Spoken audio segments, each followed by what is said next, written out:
Salut à toi investisseur. Petite vidéo pour parler d'un sujet qui est assez important et dont on parle jamais sur YouTube. C'est tous les problèmes d'humidité. Problème d'humidité, mauvaise isolation. Ça peut être de l'appartement, ça peut être des caves, ça peut être de tout un tas de choses, de l'immobilier en général. C'est un point qui est vraiment important et crucial. Je te parle de ça parce que j'ai dernièrement eu un dégât des eaux dans un des appartements, celui où je suis. J'ai eu une petite surprise, je te montre ça tout de suite. Alors, on est sur le chantier. Donc là, voilà la salle de bain en question. Donc, elle a été entièrement déshabillée, hein, je me suis occupé, j'avais le temps. Entièrement décarrelée. Parce que, comment on a su qu'on avait un dégât des eaux? Eh ben, il suffisait de regarder le mur de la cuisine d'à côté. Et je pense qu'en allumant la lumière, on verra mieux. Mais tu peux voir qu'on a des espèces de traces là, marron. Ça en général, c'est des remontées capillaires. Et c'est dû à de l'humidité. C'est de l'eau qui remonte par capillarité dans le mur. Donc là, l'appartement, là, il est sur cave. Donc en général, quand on est comme ça, on regarde en dessous. On regarde dans les caves. Donc dans un premier temps, j'ai déshabillé toute la salle de bain là. On va dézoomer un petit peu, voilà. Donc toute la faïence a été pétée. Ici, effectivement, on avait un dégât des eaux. Le locataire était parti depuis un petit moment, donc c'était sec. Mais il y avait la faïence partait assez facilement. Il y avait comme des petits, un peu de salpêtre. Mais surtout, le bon réflexe que j'ai eu et que je t'invite à avoir systématiquement, je suis allé voir dans les caves. Et là, ça fait pas plaisir. On va regarder ça tout de suite. Donc pour te montrer, en fait, l'appartement est au-dessus là. Donc là, on a les solives, on a le plancher. Ici, donc ça c'est les évacuations, le bac à douche. Quand on regarde un petit peu, on peut voir qu'ici là, ça c'est des coulées là. On les voit pas trop sur le téléphone, mais ça là, ça c'est des signes de coulée en fait. On peut voir que le bois a un peu pris un peu. Donc là il est moisi. Les traces de blanc là, ça c'est de la moisissure. Faut savoir que, évidemment, quand j'ai acheté ce bien-là, la cave n'était pas du tout aérée. Évidemment, merci monsieur le propriétaire. Et puis en regardant un petit peu, je suis tombé là-dessus. Donc ça, c'est du mycélium. C'est le champignon en fait. Donc là, on peut voir qu'il est engouffré dans les canalisations, là, à côté des canalisations, entre le bois et les canalisations. Et là, voilà, on a ça. On a ceci là. Donc là, on peut voir ici là qu'il a bien pris. Là aussi.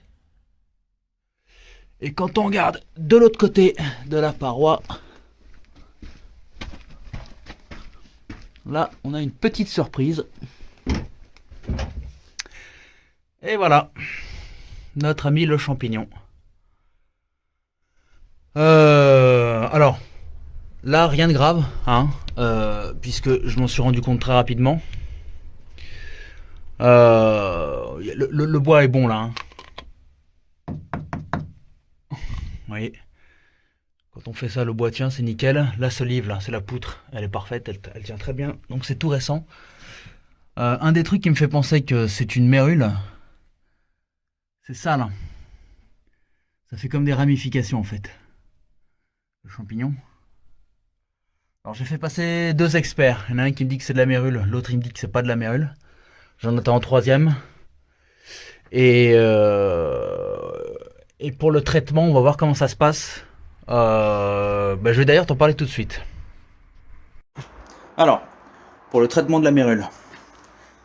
Alors c'est un champignon qui est très très problématique, la mérule. On le retrouve principalement dans les maisons, dans les immeubles avec la charpenterie, tout ce qui est boiserie. La mérule, donc comme toutes les moisissures, ça se nourrit d'humidité et ça bouffe le bois. Donc là, on a bien fait de s'en rendre compte parce que c'est un coup à ce que dans 2-3 ans, si c'est pas traité, le champignon va avoir mangé tout le bois de la poutre en fait. Et on risque d'avoir un affaissement du plancher et à terme un effondrement. Donc c'est quelque chose d'assez emmerdant et qui peut coûter très très cher. Parce que là, vous voyez, vous imaginez cette cloison qui s'effondre, vous avez la salle de bain qui s'effondre, vous avez le sol de la cuisine qui s'effondre, potentiellement la cuisine qui part avec. Donc ça peut être très problématique, ça peut coûter un bras. Pourquoi il faut traiter la mérule très rapidement? Il faut traiter la mérule très rapidement, parce que ça grossit vite déjà. Le plus important, ça va être de traiter la cause. 99% du temps, ça va être l'humidité. Donc si vous avez de la mérule, en fait, en général, c'est que votre cave n'est pas aérée. Votre appartement, il n'est pas aéré, alors vous n'aurez pas de mérule dans les appartements parce que vous aurez de la lumière et le taux d'humidité sera quand même moins important. Vous aurez des moisissures, ce sera beaucoup moins grave, hein. Après, c'est un signe d'humidité de l'air.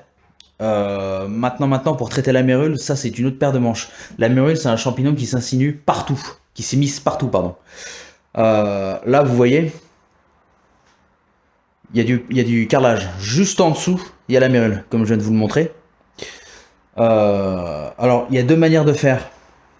Soit, eh ben, on casse toute la faïence et on brûle toutes les ramifications. On voit s'il y a de la mérule et on brûle toutes les ramifications. Donc pour la démolition, ça coûte cher. Il y a des traitements spéciaux. Faut savoir, je vous laisserai vous renseigner sur YouTube, mais les gars, ils arrivent au chalumeau pour brûler toutes les ramifications, tout ce qui fait des spores en fait de la mérule. Évidemment, on enlève toutes les boiseries qui sont pourries. Bon là, ça devrait aller.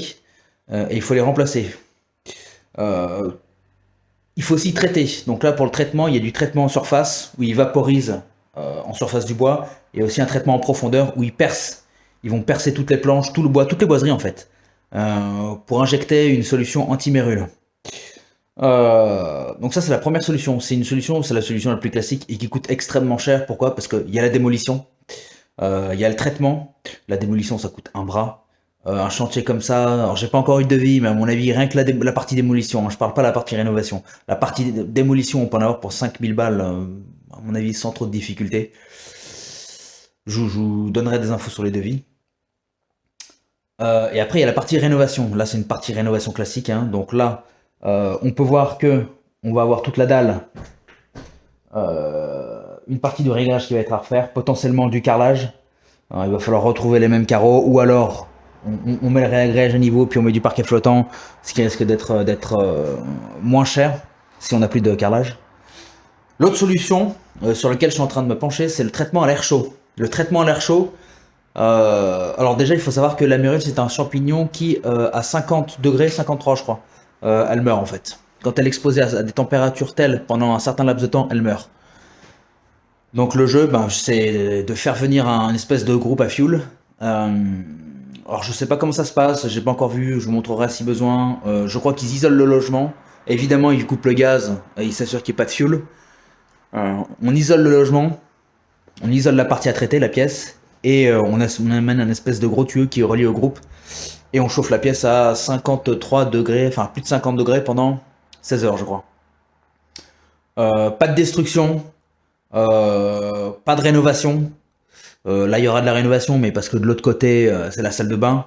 Et ici, là, on va avoir un coup de peinture.